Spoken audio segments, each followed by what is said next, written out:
Aí voltamos. Tá me ouvindo bem? Agora sim, acho que o problema é o meu sinal. O É. sinal de internet. Eu estou em Brasília, o sinal de internet aqui é muito ruim. Eu desliguei a Wi-Fi, liguei a 4G, acho que agora vai melhorar um pouco. Ah, tá. Então, novamente, né, gostaria de agradecer a sua generosidade, disponibilidade de participar aqui da nossa live, que tem o objetivo único de levar esclarecimento e informação aos nossos seguidores. E o senhor, antes de ser deputado, teve uma trajetória aí na advocacia, então gostaria que se apresentasse aos nossos seguidores para que possam conhecer quem é André Janones.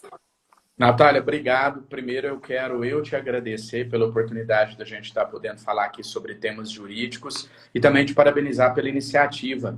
Eu dei uma passada pelo seu perfil no Instagram e vi que você criou esse canal com o objetivo de aproximar a sociedade do direito.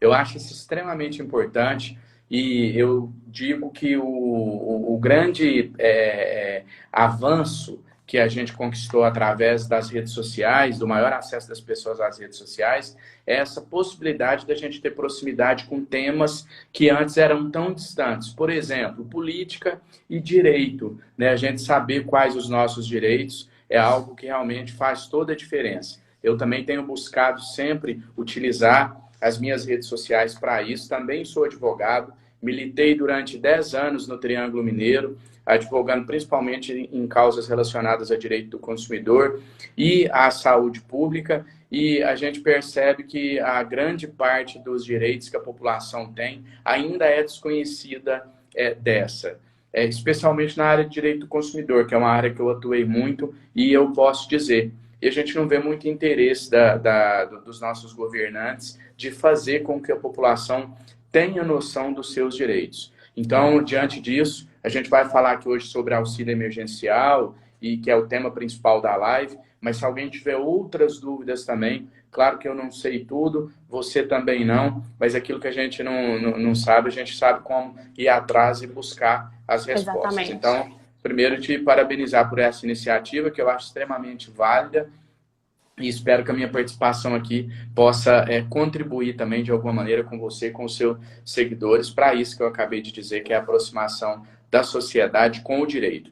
Eu sou advogado, me formei no ano de 2008 na UENG, Universidade do Estado de Minas Gerais, atuei durante 10 anos, como eu disse, basicamente na área de direito do consumidor e também na área de saúde pública, buscando levar o direito a um atendimento digno àquelas pessoas que aguardavam na fila do SUS. E eu tive algum destaque fazendo isso, justamente porque eu unia isso que eu acabei de dizer aqui, o direito, né, com as redes sociais. Então, a gente sabe que o judiciário ele é muito sensível às causas relacionadas à saúde.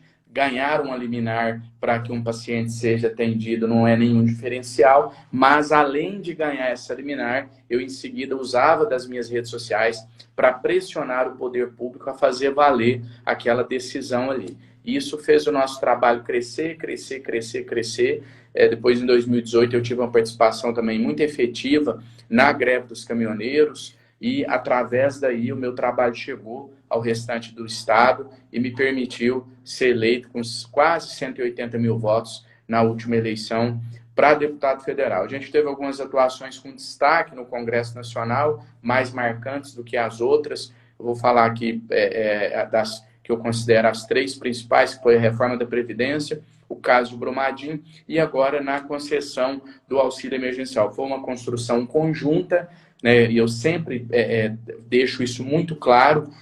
Eu digo, eu participei da concessão do auxílio, da aprovação da lei, assim como os outros 512 deputados. Então, foi uma construção coletiva da Câmara. Eu faço parte desses 513, tenho muito orgulho disso, porque nesse momento de dificuldade que nós estamos passando, de recessão da economia, a gente sabe que esse valor, por mais que não seja lá grandes coisas, tem feito diferença na vida dos mais necessitados. Um monte de problemas que vem surgindo aí e a gente está aqui à disposição para tentar resolver. O que você quiser colocar de pergunta, ou se quiser acrescentar algo também para você, seus seguidores, eu estou aqui à inteira disposição.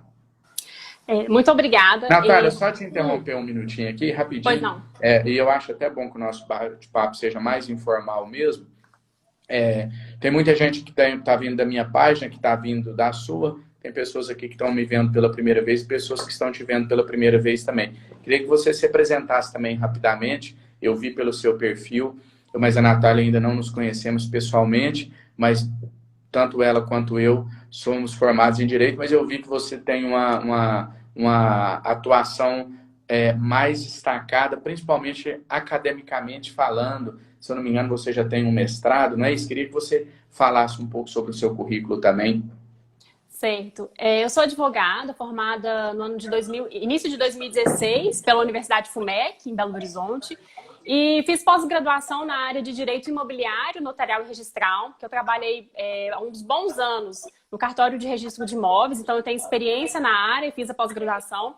E eu não quis ficar presa nessa área, em uma área só. A minha vontade era expandir o conhecimento, ter novos desafios. Então, eu fiz a especialização também em Direito de Família e Sucessões. Comecei o mestrado em Direito Público e Educação Executiva em Compliance. Então, assim, eu gosto de abrir os horizontes, eu não gosto de ficar focado em uma área só. Eu acho que o direito, o profissional do futuro do direito, ele tem que estar apto a ter um conhecimento, assim, conglobante das coisas. Então, aí eu sou advogada, atuando...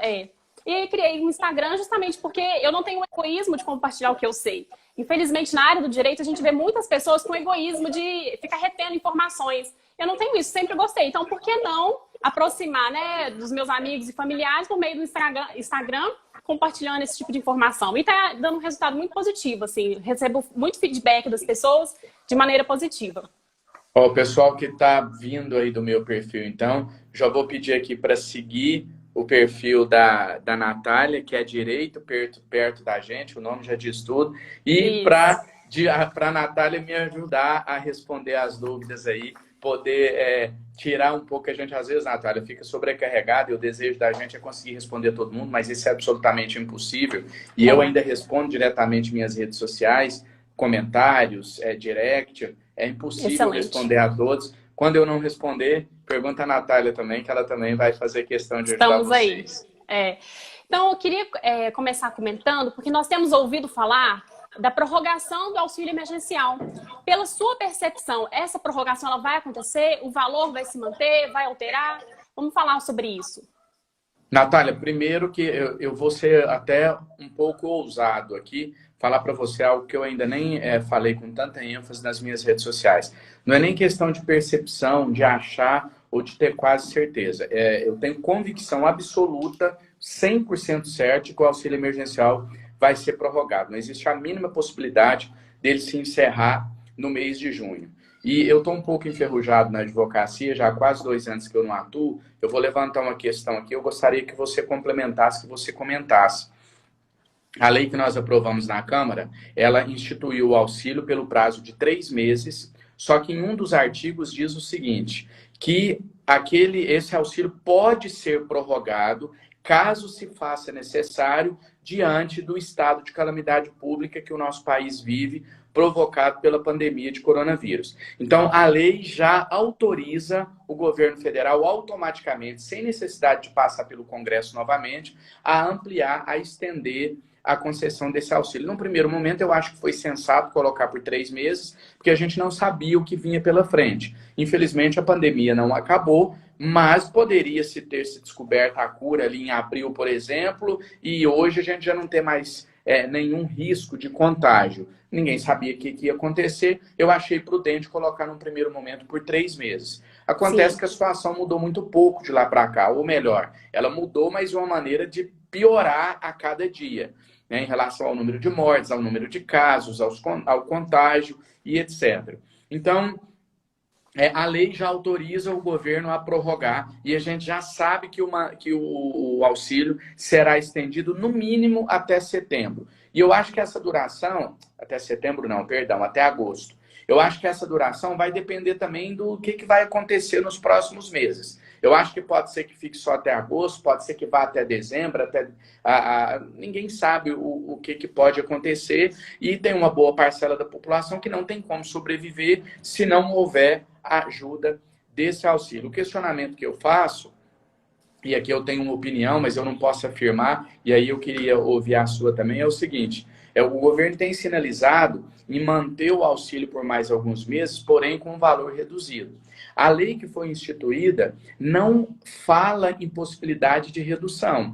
Na lei que nós aprovamos, fala de forma taxativa no valor de R$ 600. No meu modo de ver, para se reduzir esse valor, deve-se novamente passar pela Câmara dos Deputados, pelo Senado, enfim. É necessário o aval do Congresso Nacional. Eu não vi ninguém falar sobre isso ainda, não vi nenhuma matéria que cite essa necessidade, não ouvi isso do ministro Paulo Guedes, não ouvi do presidente da República, de nenhum deputado, inclusive. Mas é uma questão que eu tenho levantado e que eu entendo que o governo, para reduzir esse valor, ele precisará novamente da aprovação dos parlamentares. Eu também não li ainda sobre isso, não vi exatamente os termos que está na lei, né? Mas de acordo com o que você está me falando aqui, respondendo de bate-pronto, teria que ser uma nova lei, porque estaria inovando, alterar o valor, inovando, você só pode inovar por meio de lei. Um decreto, por exemplo, que viesse com um valor diferente, ele estaria sendo ilegal. Ele estaria Minha inovando o percepção decreto, é exatamente a ele mesma. não pode alterar, ele tem que regulamentar. Então, se na lei já está expresso dessa forma, eu também, assim, de bate-pronto, entendo que haveria uma modificação legislativa, a necessidade de uma modificação na lei. Meu entendimento é o mesmo. E aí, eu não sei se eu posso acrescentar isso aqui na pergunta que você falou, mas aí, diante disso, a gente tem recebido muitos questionamentos de vai prorrogar, não vai prorrogar? E aí eu quero levantar uma questão aqui até mais política do que jurídica, mas que às vezes eu vejo a sociedade um pouco passiva. Eu acho que a sociedade, as pessoas, ao invés de perguntar se vai prorrogar, se vai aumentar, ou se vai manter o mesmo valor, ou se vai diminuir, elas devem exigir, manifestar que não vão admitir a redução. E uma conta rápida aqui, Natália, a argumentação principal do governo é que não tem recurso para pagar todos. E aí o governo alega que tem só 50% do valor. São cerca de 50 milhões de beneficiários. Hoje saiu um levantamento que aponta que cerca de 10 milhões de pessoas que receberam não deveriam ter recebido. São pessoas que não preenchem os requisitos legais. Se o governo tem dinheiro para pagar 25 milhões de pessoas e pagou para 50 e 10 milhões não precisava, então você concorda que o universo deve baixar para 40 de pessoas que necessitam e têm o direito. Se ele já tem o de 25, falta só o de 15. E esses 15 milhões ele pode pagar com o recurso que ele pagou para aqueles que não precisavam. Enfim, eu acho que recurso não falta, o que falta é a sociedade se mobilizar, exigir. É óbvio que o governo vai tentar liberar o mínimo de recurso possível, mas eu acredito que com a mobilização das pessoas, a gente consegue segurar esse valor aí em R$600, pelo menos mais 2 meses. Certo. Outra questão também, que o auxílio ele tem sofrido um desvirtuamento. Por exemplo, hoje eu saiu uma matéria no jornal Valor Econômico ontem, que 1/3 das classes A e B pediram esse auxílio, sendo que 69% foram aprovados. E temos também conhecimento de fraude e uma certa desorganização do programa.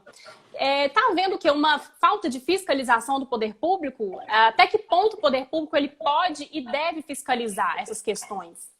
Eu acho que a falha, o grande responsável, que está tendo ilegalidades, a gente não tem dúvida nenhuma. Inclusive, eu sou o autor de um pedido de instalação de uma CPI, a CPI do auxílio emergencial, para investigar isso. A gente já teve o Ministério da Defesa admitindo que 160 mil militares receberam auxílio. A gente já teve diversos casos de pessoas, eu vi alguns famosos que fizeram o teste. Olha, pessoal, eu vou me inscrever para mostrar que o sistema é falho. Vai, se inscreve e tem o auxílio aprovado. A gente teve o caso do filho do William Bonner, que teve os documentos clonados e também teve o auxílio aprovado. Recentemente, alguém se inscreveu no nome do dono da Havan, do Luciano, e também teve o auxílio aprovado. Então, que há fraudes, que há irregularidades, a gente não tem dúvida nenhuma. E um número muito elevado de fraudes, um número muito elevado de pessoas que não deveriam estar recebendo o auxílio e estão recebendo. Esse dinheiro é o que eu acabei de colocar agora mesmo. O dinheiro que está sendo pago para essas pessoas que não têm direito ao auxílio é o dinheiro que falta para pagar para todo mundo que tem direito, para estender o auxílio, por exemplo, até o mês de agosto ou até o mês de setembro. Mas de quem é a culpa, né? Sua pergunta foi bem direta e objetiva. Quem é o responsável disso? Olha, Em todos os sistemas, em todas as democracias, existem falhas, existem erros. Principalmente quando você está falando de um sistema que visa pagar um benefício para 50 milhões de pessoas. É algo muito grandioso. A gente não pode ser hipócrita de tentar colocar como se isso fosse algo muito simplista, muito fácil de ser feito. A gente sabe que não é. Erro faz parte. Só que em todos os sistemas você já prevê uma margem de erros e você busca mecanismos para que esses erros tenham os seus efeitos minimizados. Que mecanismos são esses? O poder legislativo, que é o poder fiscalizador. Então eu faço aqui uma autocrítica, não a mim de forma individual como deputado, mas ao parlamento como um todo, de que se as coisas estão bagunçadas como estão, se a Caixa não presta esclarecimento, se a Caixa dá uma data e não cumpre, a responsabilidade é de nós, deputados federais, de nós, senadores, do Poder Legislativo, que tem a função constitucional de representar, legislar e fiscalizar, mas que essa função de fiscalizar ficou esquecida ao longo dos anos. A função, um deputado tem como uma de suas funções pegar o diário oficial, conferir, saber se o pagamento está acontecendo da maneira adequada, ir até a Caixa Econômica Federal, perguntar como que esse pagamento vai ser efetuado, ter o contato direto com o seu eleitor, com a população que ele representa, para que a população, as pessoas informem os erros. Olha, eu não estou conseguindo sacar por isso, eu estou em análise desde o dia tal, para que possa se cobrar dos responsáveis a solução desses erros. Existem desculpas para várias falhas que estão acontecendo. Agora, existe uma falha especificamente que essa não tem desculpa, que é a falta de comunicação. Toda semana a Caixa Econômica Federal dá uma data e não cumpre. Então, ok, tem justificativa de estar demorando, tem justificativa de que o sistema é complexo, de que informática acontecem erros, que o sistema sai fora do ar. Tudo isso tem justificativa. Agora, justificativa para mentira, para dar uma informação e não se cumprir aquilo, não existe. Há 30 dias atrás começou isso. A Caixa avisava, olha, quinta-feira nós vamos tirar todo mundo da análise. Chegava quinta-feira, não tirava. Quando era na outra semana, não, até sexta-feira, meia-noite, vai sair um lote com resultados novos. Não saíam. Agora, semana passada, eles falaram que até amanhã, sexta-feira, os 10 milhões e 300 mil brasileiros que estão na análise vão sair da análise. Será que vão cumprir? Ou será que vão mentir de novo? Eu participo, Natália, de alguns grupos de WhatsApp e estou sempre também acompanhando o que as pessoas que me seguem nas redes sociais me falam. É o termômetro que eu tenho, tanto aqui no Instagram, como no Facebook e nos outros canais. E eu já vi muitas pessoas dizendo assim, ó, se pelo menos eles falassem a verdade, diminuiria a ansiedade que a gente fica. Então, vai demorar, não fica inventando data, né? Vamos falar no popular aqui, empurrando com a barriga, enrolando. Não é hoje, aí chega hoje, não, é amanhã, sexta-feira. Aí chega sexta-feira, não, é a semana que vem. Tenha hombridade, coragem de falar, olha, vai demorar que seja 30 dias, mas então é 30 dias. Dia 1º de julho a gente vai dar a resposta, e só. Pelo menos as pessoas ficariam menos ansiosas e tentariam buscar outras maneiras de se manter até essa data. O ministro da Cidadania tem se mostrado muito despreparado, eu já fiz várias críticas a ele, não conheço politicamente, não é uma crítica política, mas do ponto de vista técnico, eu acho vergonhoso um ministro prestar informações falsas sobre um assunto que ele deveria dominar.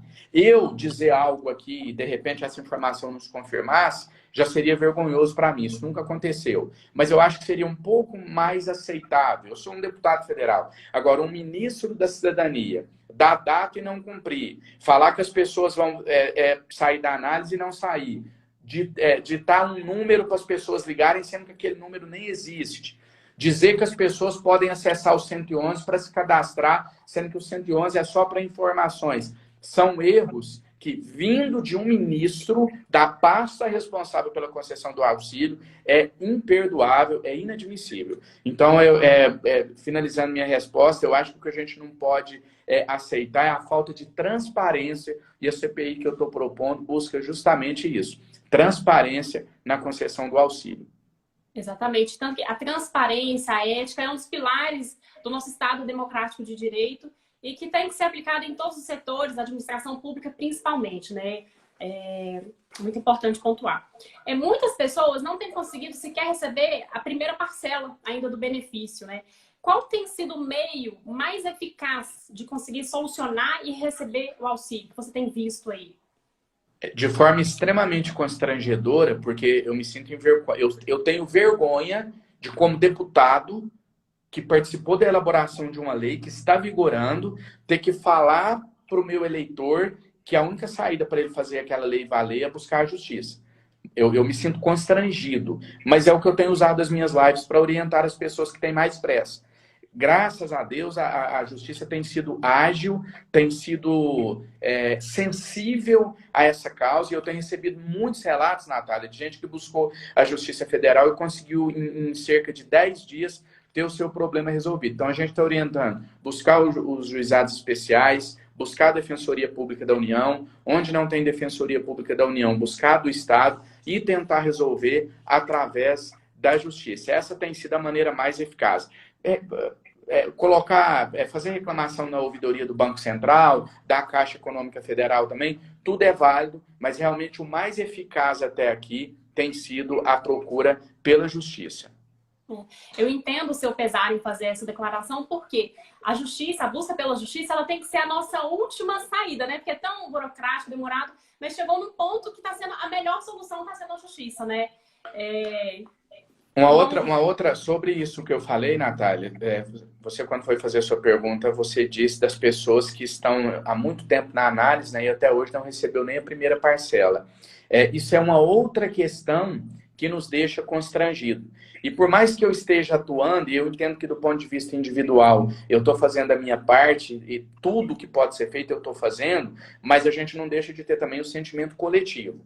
E enquanto Câmara dos Deputados, eu também fico envergonhado, constrangido, quando eu tenho que vir aqui dar uma notícia como, por exemplo, gente, o auxílio vai ser prorrogado por mais tanto tempo. Como que eu vou falar isso? Não, eu vou dar um outro exemplo aqui que vai dar para ilustrar melhor o que eu estou querendo dizer. A semana que vem deve sair o calendário da terceira parcela. É constrangedor para mim usar as minhas redes sociais para divulgar a terceira parcela, sabendo que tem 10 milhões e 300 mil brasileiros que ainda não tiveram sequer a resposta em relação à primeira parcela.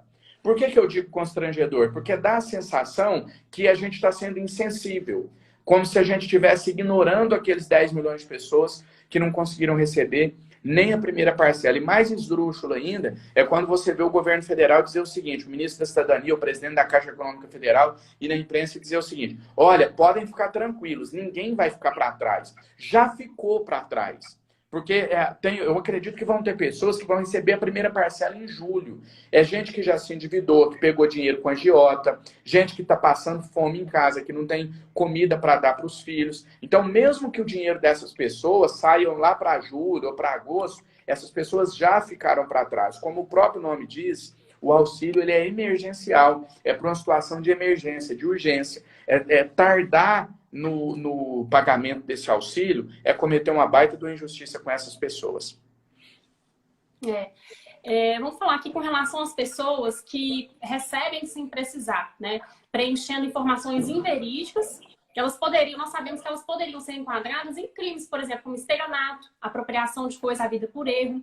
Então vamos comentar sobre a situação dessas pessoas e dos crimes relacionados, né? Porque as pessoas têm mania de apontar a desonestidade do outro, mas na primeira brecha, na primeira oportunidade que tem de fazer algo, a pessoa está recebendo algo no lugar de uma pessoa que está mais necessitando e que vai ficar sem receber, né? Em relação aos crimes dessas pessoas, vamos comentar. Natália, eu acho uma prática gravíssima. Não apoio, não passo a mão na cabeça.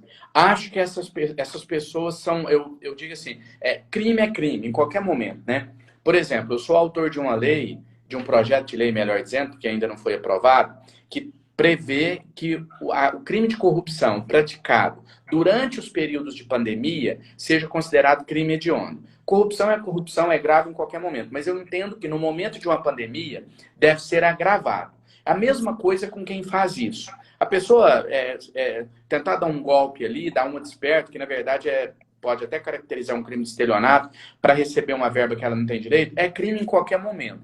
Mas nesse momento, eu defendo o endurecimento da pena, eu defendo que essa pessoa tenha não só que devolver esse recurso, como responder por tudo que está previsto na lei. Agora, só uma coisa que eu acho muito perigoso, e a gente não pode cair nessa armadilha, é pegar a exceção e transformar em regra.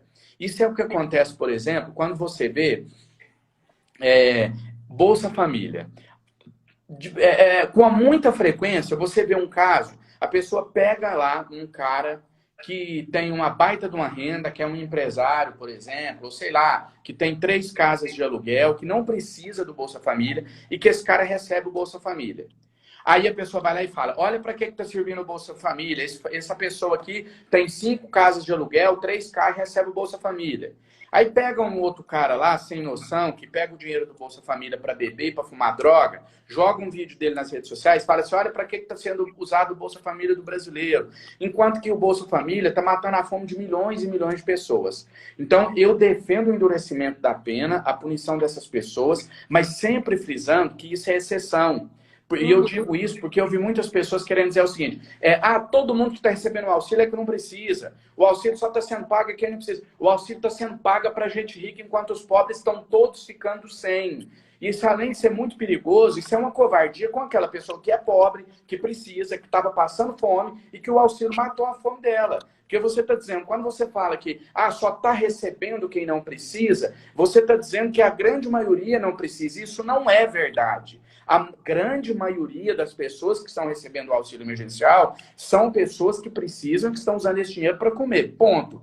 Os erros, as exceções, os malandros, os bandidos, eles têm que ser punidos com muito rigor. Mas a gente não pode cair na armadilha de tentar transformar isso em regra. Eu recebo no meu WhatsApp, no meu Facebook principalmente, cada depoimento que é impossível não se emocionar. Não tem como alguém, acho que por mais frio que seja, não se emocionar. Eu recebo fotos, Natália, de gente que manda fotos de pacote de arroz, de feijão, de compra, e que fala assim, olha aqui, o que eu consegui comprar com o auxílio, muito obrigado por você ter me ajudado. E interessante também, assim, essas pessoas, elas não são... Tem gente que acha... existe um dito popular, uma fala, né, que eu sempre discordo, que é o povo é bobo. Bobo de quem acha que o povo é bobo. O coletivo, a população é extremamente inteligente, eles sabem o que está acontecendo. E quando eu vejo essas pessoas agradecerem, elas não acham que foi o governo ou que foi o André Janones que deu o auxílio, não. Elas sabem que aquilo é dinheiro dos impostos dela.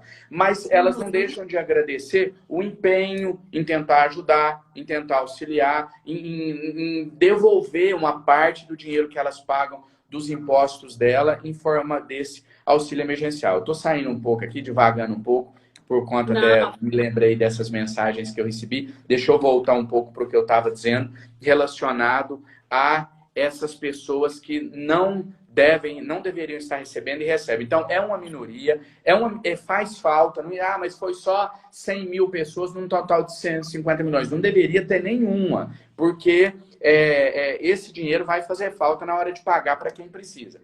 Mas, para finalizar minha resposta, o que eu quero dizer é o seguinte, a gente não pode colocar isso agora como regra, porque aí a gente trava de pagar para quem está precisando. Eu prefiro pagar o auxílio para 10 mil pessoas que não precisam do que deixar 100 mil que precisam de fora para não pagar para essas 10 mil. Então, eu acho assim, no risco, paga para todo mundo, e aí a gente... Para pegar esse dinheiro de volta dessas pessoas que não podiam ter recebido, nós vamos ter tempo, nós vamos ter uma CPI, nós vamos investigar, a polícia pode investigar. Agora não é hora de focar nisso, na minha opinião. Senão a gente começa a segurar demais e tira o direito de quem precisa. No pedido de CPI que eu coloquei, por exemplo, eu não quero investigar quem recebeu indevidamente. Eu quero investigar as pessoas que não receberam.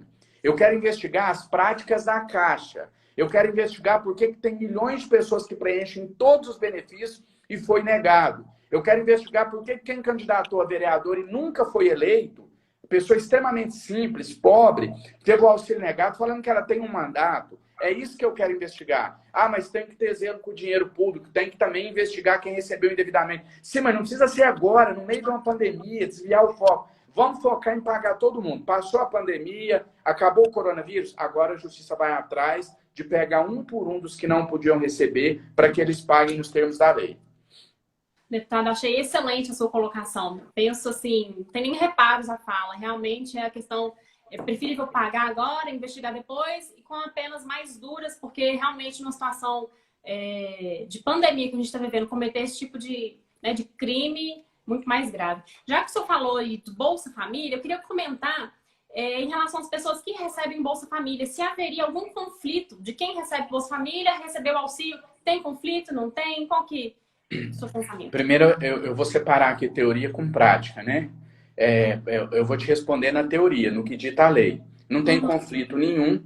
Inicialmente, a lei que foi aprovada dizia o seguinte, que quem recebe o Bolsa Família teria que optar se quer receber o Bolsa Família ou se quer receber o auxílio emergencial.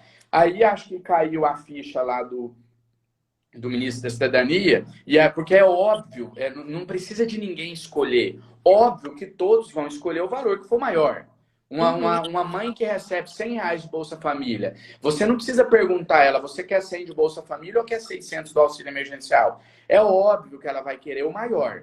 Então, depois teve uma alteração para que automaticamente o benefício que a pessoa receberia durante a pandemia seria o maior. Então, a família recebe lá R$ 300 de Bolsa Família. Ela vai receber agora o auxílio emergencial de 600. Tem lá não sei quantos filhos e totaliza um valor maior que R$ 600. Ela não vai receber o auxílio emergencial, ela vai continuar recebendo o valor maior, que nesse exemplo que eu acabei de dar, seria o Bolsa Família. Então, ficou como automático. Então, um não impede o outro, só que não tem como acumular os dois benefícios. E, na verdade, tem até uma... Não vou chamar de preferência, é mais fácil, mais ágil o pagamento para quem está no Bolsa Família. Por quê? Porque o governo já tem o cadastro, já tem todos os dados, já tem data de pagamento, a pessoa já tem o cartão, já está acostumada a ir lá receber. A pessoa simplesmente vai lá, em vez de estar o valor do Bolsa Família, está o valor do auxílio emergencial. Agora, tudo isso aqui que eu expliquei é na teoria, é o que fala a lei. Se eu for falar para você aqui como está funcionando na prática, a gente vai ficar até amanhã discutindo, porque aparecem erros dos mais bizarros do mundo. Você vai ver aqui, eu tenho certeza que o pessoal vai começar, muita gente vai começar a seguir seu Instagram aqui para ter informação, que é o Direito Perto da Gente. Você vai ver que todo dia aparece uma dúvida de algo que você nunca tinha visto. Por exemplo, André, eu paguei um boleto, o boleto não deu baixa e o dinheiro sumiu da minha conta. O aplicativo fala que eu tenho um cargo eletivo, que eu sou prefeito da minha cidade e eu não sou. O aplicativo fala que eu já estou cadastrado no Bolsa Família, então eu não vou receber o auxílio. Todo dia aparece um caso diferente que você nunca viu e você tem que estudar, entrar. Eu tenho alguns contatos direto com a Caixa através da superintendência deles e aí você tem que ir para buscar informações. Então, isso. Esse aqui é mais um exemplo do que eu acho que a gente precisava investigar na CPI. Mas então, finalizando a resposta, não tem nenhum impedimento, só não se pode acumular os dois benefícios. Eu coloquei aqui uma pergunta que a Ruby mandou. Quem é mãe solteira vai receber 2 cotas, mesmo auxílio sendo diminuído? Ninguém discutiu esses detalhes ainda, né? Mas a resposta que eu te dou inicialmente é sim. Porque é aquilo que a gente falou mais cedo, Natália. A lei é a mesma, né? A lei não mudou. Então, se a concessão desse auxílio for baseada na lei que nós aprovamos, que já está aprovada, que já está em vigor, sim, as mães continuam recebendo 2 cotas, mesmo que o valor for recebido. A não ser que aprove-se uma nova lei, que eu já adianto que se isso for colocado em votação, eu vou ser contra, aprove-se uma nova lei falando que as mães chefes de família não vão ter direito a 2 cotas. Mas, por enquanto, sim, fica mantido esse benefício. Tem muitas perguntas aqui, mas muitas a gente já tratou, já abordou durante a live. Deixa eu ver essa aqui. Meus R$ 600 está caindo no Bolsa Família da minha mãe. E ela se recusa a me dar esse valor. Ixi. Tá vendo o que eu te digo? Já respondi milhares de perguntas aqui. E um caso que eu nunca tinha visto, um caso inédito que chega aqui. Então, não tem como, você nunca vai conseguir exaurir todas as respostas possíveis. Nesse caso, Natália, eu quero sua opinião também. Na minha opinião, isso é apropriação indébita, né? Se a mãe não receber, é até difícil orientar sendo filha e mãe, né? Mas a orientação é procurar a justiça. No meu entendimento, é apropriação indébita. Primeiro tentar resolver esse conflito, né? Porque entre mãe e filha não é possível, que vai ter que se arrastar na justiça para poder resolver, né? Realmente é uma situação atípica. Bom, acho que eu tô dando as perguntas aqui, muita coisa mesmo já foi respondida. Quem deu negado, quando vai poder fazer de novo? Quem teve o auxílio... já aproveitar e falar aqui sobre uma dúvida, que eu acho que é a dúvida da maioria das pessoas. Quem está Uhum. em análise, por mais incrível que Isso. pareça, tem gente que está em análise desde o dia 7 de abril. A Uhum. Caixa disse a semana passada que essa semana ela receberia a análise, a conclusão da análise da DataPrev, que é a instituição que faz esse serviço. Ela disse que enviaria para a Caixa, a DataPrev enviaria para a Caixa essa semana e que até sexta-feira agora teria resposta. Agora a Caixa já desconversou um pouco, ela falou que realmente ela vai receber essa semana, até amanhã, mas que ela tem 2 dias úteis para colocar no aplicativo, ou seja, para as pessoas poderem ver o resultado. Então seria até terça-feira. Findo esse prazo, a hora que encerrar isso, que vier todas as respostas, aí essas pessoas vão poder, se tiver o auxílio negado, contestar. Agora, quem já teve o auxílio negado, e aí, Natália, uma outra coisa aqui, sempre que a gente vai dar uma informação, o que significa você dizer assim, olha, essa informação é oficial? Que você checou na fonte, né? Uhum. Então, se você vai divulgar, por exemplo, uma notícia relacionada a mim, olha, o André Janones propôs um projeto de lei assim, se você diz essa informação é oficial, você está dizendo que checou comigo. Se eu não propor esse projeto de lei, não é culpa sua, eu terei mentido. Então é o que tem acontecido. A gente tem dado muita informação que é uma informação oficial, que eu tenho ficado praticamente só em Brasília, tenho ido pouco em Minas, justamente para acompanhar isso de perto. Então, às vezes eu dou uma informação aqui, eu busco na Caixa, no Ministério da Cidadania, uma informação na fonte, na mais confiável possível, e mostra-se com o tempo que aquilo era uma mentira, era uma fake news. Então, é muito difícil a gente levar a informação da maneira que a gente deveria. Mas eu estou fazendo minha parte. Então, feita essa observação, para as pessoas entenderem que o que eu vou falar aqui é uma informação oficial, e se não cumprir, não sou eu quem falhou com a palavra, a Caixa informou oficialmente, tanto ela como o ministro da Cidadania, que essa semana, e a semana, se for falar em dia útil, termina amanhã, se for falar em dias corridos, termina domingo, a Caixa garantiu com 100% de certeza, e eu ouvi isso da boca do ministro da Cidadania em várias entrevistas, que essa semana seria disponibilizada uma ferramenta nova, onde todas as pessoas que tiveram auxílio negado poderiam contestar. Então, segundo eles, as pessoas que tiveram auxílio negado vão poder entrar e dizer, olha, meu auxílio foi negado, mas está aqui a cópia, um exemplo, da minha carteira de trabalho, meu comprovante de renda, meu endereço, está aqui a certidão de nascimento dos meus filhos, eu preencho todos os requisitos, então revejam essa decisão. Essa é a informação oficial da Caixa, que essa semana vai ser disponibilizada essa ferramenta para que todos que tiveram o auxílio negado possam contestar. As perguntas estão subindo rápido, o pessoal está comentando muito, mas eu vi uma aqui perguntando se é o caso de fiscalizar mais a Caixa. Sem dúvida nenhuma, fiscalizar a Caixa, fiscalizar a DataPrev. Agora, nós somos 513 deputados federais. Não vou ser hipócrita de dizer que eu sou o único que estou fiscalizando e que estou trabalhando, porque não sou. Tem muitos, mas ainda poucos. Na minha opinião, a gente, enquanto parlamento, deve se atentar para aquilo que é a principal necessidade da população. E a principal necessidade da população hoje é ter dinheiro para comer e para pagar suas contas. Aí você liga na TV Câmara, a única coisa que você vê no plenário é briga ideológica. É alguém falando mal do presidente, chamando ele de bozo, o outro defendendo, falando que ele não erra, que ele é Deus, que ele é o melhor presidente dos outros de todos os tempos, o outro colocando números do Lula para falar que o Lula foi melhor que ele. Ninguém toca no assunto de auxílio emergencial. Da impressão, ninguém não, perdão. A maioria não toca no assunto do auxílio emergencial. Dá a impressão que a gente que está de perto com a população aqui vive em outro planeta. Esse é até um ponto que eu queria tocar, porque o meu perfil aqui ele não tem conotação política, mas não tem como deixar de elogiar a sua atuação, porque eu te acompanho pelas redes sociais do seu trabalho e vejo que você não puxa saco de um lado nem do outro. Você está realmente fazendo um trabalho de fiscalização, um trabalho muito bacana, eu vejo de forma imparcial, muito positivo, vai agregar muito e tomara que muitos outros se espelhem no senhor. Natália, eu acho muito assim, quando eu vejo um trabalho tendo destaque, por fazer o óbvio, é sinal que o nosso país, infelizmente, está indo de mal a pior.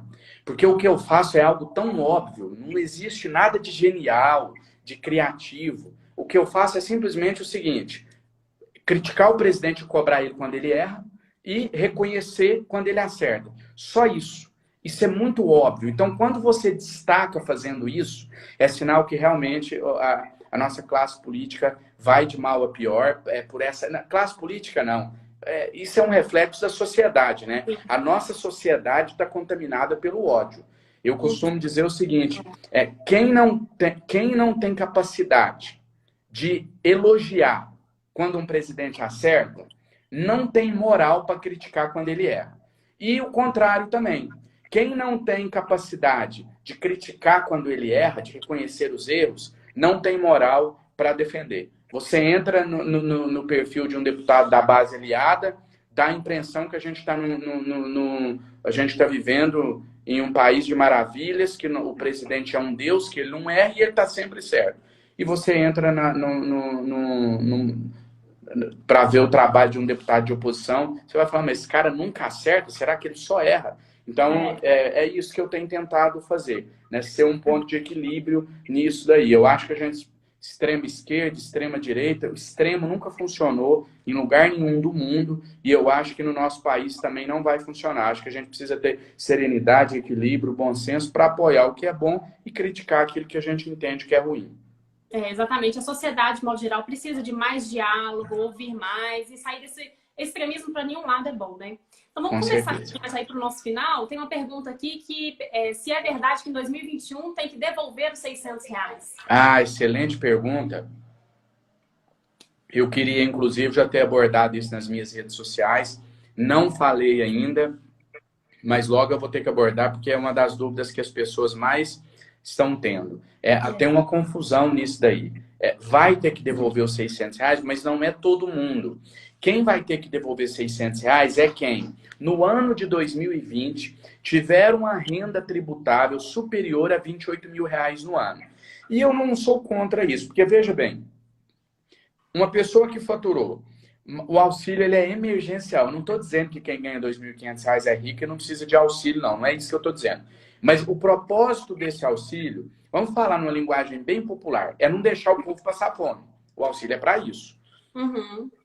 Quem tem uma renda superior a R$2.500 por mês, no meio da pandemia, está menos necessitado do que os outros. Então, o governo afirma que vai cobrar esse auxílio emergencial de quem no ano de 2020 faturar mais de R$28 mil no ano. Vamos dar um outro exemplo aqui. Talvez a pessoa está sem renda, está com a renda mínima aí, ou praticamente sem renda até agosto.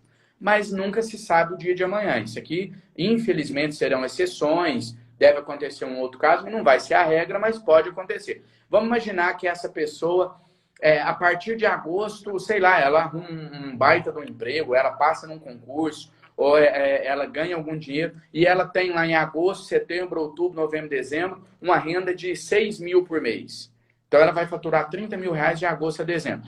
Não é que ela fraudou quando ela recebeu, mas a situação dela melhorou a tal ponto que para ela não vai ser mais difícil devolver 3 vezes de R$600 que ela recebeu ali para um momento de emergência. Então, para essas pessoas, vai funcionar como um empréstimo. Essa pessoa vai ter que devolver no futuro. Mais uma vez, fazendo a separação de teoria e prática. Isso que eu disse agora é a informação oficial do governo federal. Na prática, não acredito que ninguém vai ter que devolver dinheiro, não. Acho muito difícil identificar, acho muito difícil, Natália, você tipificar isso legalmente. Eu não vejo muito fundamento. Se alguém dizer, não vou devolver, como é que você vai exigir de devolver? A pessoa teve um auxílio concedido de forma legal. Então, o que eu falei primeiro é o que o governo disse. Agora, na prática, eu não acredito que o governo vai conseguir receber esse dinheiro de volta de ninguém, não. Vai ter condições de receber futuramente, dentro daquelas hipóteses que a gente já alegou, de gente que não tinha o direito de receber e recebeu. A gente está falando aqui de um outro caso, a gente está falando de gente que recebeu legalmente, preenchia os requisitos, mas o ano de 2020 ficou melhor, ela faturou uma renda alta no ano e aí o governo fala que vai cobrar o dinheiro dessa pessoa de volta. Não acredito que consiga. Vou até ler o comentário aqui. Eu tenho uma cliente que está desempregada e o auxílio foi negado.